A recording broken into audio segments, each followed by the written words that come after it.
और वो कैसे हमारे दिमाग में हुआ। जब प्रसार माध्यम की बात करते हैं तो आज प्रिंट मीडिया, इलेक्ट्रॉनिक मीडिया, अभी सोशल मीडिया हो गया, इतना ही नहीं, पुस्तकें और उसके साथ फिल्में। कभी आपने ध्यान दिया हो फिल्मों में 50 और 60 के दशक के बाद, जैसे अब जिस जमाने का यूरी बेजनेव बात करता है या मित्रोकिन्स आर्काइव में बात होती है कि कंट्रोल कम्युनिस्टों का होना शुरू हुआ जब 68-69 में इंदिरा गांधी की माइनॉरिटी गवर्नमेंट को कम्युनिस्टों ने सपोर्ट करके बनाया, उसके बाद कभी आपने मार्क किया 1970 के बाद किसी भगवा वस्त्रधारी को पॉजिटिव रोल में हिंदी सिनेमा में देखा हो तो बहुत विचार करिए, आसानी से नहीं मिलेगा। भगवा वस्त्रधारी तो छोड़िए, कंठी माला पहने हुए, टीका लगाए हुए, इवन धोती कुर्ता पहने हुए व्यक्ति किसी के उसमें नहीं होगा। This was a typical attire of villain.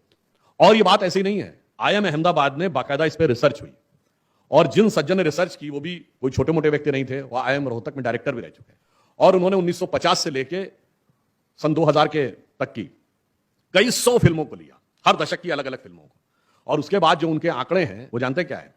उसमें महत्वपूर्ण बात यह है कि 84% फिल्मों में सरदार का, सिख का मजाक उड़ाते दिखाया गया है।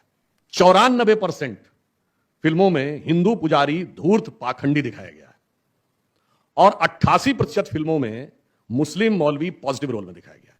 और मैं सिर्फ इतनी बात नहीं कह रहा हूं, ये तो चलिए हुआ, आप कहेंगे कि आप तो वर्क की बात कर रहे हैं। ये बताइए कितनी फिल्मों में आपने प्रोफेसर को पॉजिटिव रोल में देखा है? प्रोफेसर वीरू सहस्त्रबुद्धे ही होगा। 3 इडियट्स वाला छोड़िए, जो पढ़ता लिखता हुआ व्यक्ति होगा, पढ़ने वाला छात्र, वो बेवकूफ दिखाया जाएगा और क्लास बंक करने वाला अच्छा दिखाया जाएगा। आपको 3 इडियट्स का चतुर महालिंगम याद है? सबसे ज्यादा पढ़ाकू छात्र है और मजे की बात यह है कि वो संस्कृत बोल रहा है। अरे भाई, South Indians are more well versed in Sanskrit then North Indian. उससे संस्कृत बोलने में गलती नहीं हो सकती और वो जो बोल रहा है ऐसा तो कोई संस्कृत में श्लोक भी नहीं है। उत्तमम ददाति पादम वाला याद हो आपको? अरे भाई, इसकी बजाय एक और था। साउथ इंडियंस को उर्दू में समस्या होती है। हम लोगों ने बचपन में एक किस्सा सुना था कि एक शेर था कि ना मैं गिला करता हूं न शिकवा करता हूं, बस तुम सलामत रहो यही दुआ करता हूं। तो साउथ इंडियन बोलता है ना मैं गिला करता हूं ना सूखा करता हूं, तुम साला मत रहे यही दुआ करता हूं। यह भी बताया जा सकता था ना, मगर मजाक तो संस्कृत का उड़ाना था। इसीलिए पूरे 50 साल में आप देखिए, संस्कृताइज्ड हिंदी, शुद्ध हिंदी बोलने वाला करेक्टर विलन होगा या कॉमेडियन होगा। हीरो क्या बोलेगा? 50, 60, 70 तक उर्दू मिक्स हिंदी, अब इंग्लिश मिक्स हिंदी। टिपिकल भारतीय अटायर में कोई महिला दिखेगी, साड़ी पहने हुए, सिंदूर लगाए हुए, टीका लगाए हुए, मंगलसूत्र पहने हुए, तो वो कोई दुष्ट सास या दुष्ट भाभी होगी और वह जिसके ऊपर कोई भारतीयता का आवरण नहीं, वो बहुत अच्छी होगी। भगवान के मंदिर का प्रसाद नहीं लेता हुआ दिखेगा कोई, हीरो कहेगा मैं नहीं मानता ऐसे भगवान को जो गरीबों को वो नहीं दे सकता, मगर उसके बावजूद 786 का बिल्ला उसकी जान बचाता था। कभी भी आप मार्क करिए इन बातों को तो कितना सिस्टमेटिकली हमारे दिमागों में बैठाया गया 3 पीढ़ी से। और तब जब मैं ओ माय गॉड फिल्म एक बार देख रहा था तो यंग बच्चे ताली बजा रहे थे। उनकी क्या गलती है? उनके दिमाग तो प्रोग्राम्ड हो गए। जो मैंने कहा था स्टेज ऑफ डिमोरलाइजेशन, डिमोरलाइजेशन ने तो सफलता प्राप्त कर ली। आज प्रसार माध्यमों के में हमको इस प्रवृत्ति से भी लड़ने की जरूरत है कि जिसने हमारे, अब आज देखिए लेटेस्ट आप एडवर्टीजमेंट देखिए टीवी पे, 10 में से 9 एडवर्टीजमेंट में कोई 7, 8, 9 साल का बच्चा या बच्ची बुजुर्गों को ज्ञान देता है। ये ऐसे ही है?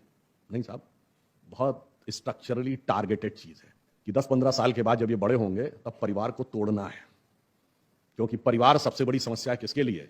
मार्क्सिस्ट फोर्स के लिए भी परिवार ही सबसे बड़ी समस्या है, क्योंकि नास्तिक होने से रोकने में सबसे बड़ी बाधा परिवार है। मार्केट फोर्स के लिए भी परिवार सबसे बड़ी समस्या है। जितना परिवार टूटेगा उतना ज्यादा कंज्यूमरिज्म बढ़ेगा। और जो जिहादी फोर्सेस हैं उनके लिए भी परिवार ही सबसे बड़ी समस्या है, क्योंकि भले ही कोई व्यक्ति किसी भी मजहब का हो, कोई नहीं चाहता कि मेरा बेटा जाके आतंकवादी बने, तो पहला रेजिस्टेंस परिवार से आता है। तो सबका होल सोल टारगेट है परिवार। और यह बात मैं ऐसे नहीं कह रहा हूं, कभी आप सोचिए कि जब भारत में 19 अभी हरनाज कौर संधू को मिला है मिस वर्ल्ड का पुरस्कार, वरना इससे पहले 1994 से 2003 के बीच में धड़ाधड़ मिस वर्ल्ड और मिस यूनिवर्स मिले, उसके बाद बंद। उससे पहले वो रीता फारिया को 1966 में मिला था। तो मतलब भारत में सुंदर लड़कियां सिर्फ 1994 से 2003 के बीच में होती थी, ना उससे पहले ना उसके बाद। ऐसा नहीं था, यह बाकायदा सोचा समझी एक थॉट प्रोसेस है। क्यों? 1991 में नई अर्थव्यवस्था आई तो एक बाकायदा यह विचार हुआ कि पैसा कहां से आएगा। भारत का इंफ्रास्ट्रक्चर इस लायक नहीं था कि कोई इन्वेस्ट करे। भारत के अंदर का जो फाइनेंशियल इंफ्रास्ट्रक्चर और लीगल इंफ्रास्ट्रक्चर नहीं था कि कोई विदेशी आके फॉरेन इन्वेस्ट करे और मनी आए। तो बाकायदा कोलंबिया यूनिवर्सिटी में एक रिसर्च पेपर हुआ पब्लिश, वो 2010 तक फाइनेंस मिनिस्ट्री की वेबसाइट पर भी था। उसमें कहा गया पैसा लाना कहां से है। तो उसमें कहा गया कि जो एवरेज हाउस होल्ड सेविंग है इंडियन फैमिली की, वो 20% के आसपास है। यानी हर भारतीय अगर 100 रुपए कमाता है तो उसमें से 20 रुपया जरूर बचाता है, क्योंकि हमारे यहां एक प्रवृत्ति है बचाने की। अब उसमें से कहा गया अगर इसमें से 10% हम निकाल कर मार्केट में ले आए तो ये इनिशियल इन्फ्लक्स होगा मनी का जो बाहर आना है। अब अगला रिसर्च, देखिए रिसर्च बहुत सिस्टमेटिक की जाती है, फिर प्रचार माध्यम से कैसे उसको वो करते हैं। अब ये हुआ कि भाई बचत के लिए सबसे ज्यादा प्रेरित कौन करता है? उनका घर की महिलाएं। तो क्या टारगेट करो? नेक्स्ट जनरेशन की महिलाओं को टारगेट करो। उनके मन में कंज्यूमरिज्म के लिए, उनके मन में ग्लोबलाइजेशन के लिए। आप याद करिए 97 और 98 में मिस वर्ल्ड बेंगलोर में भी हुआ था।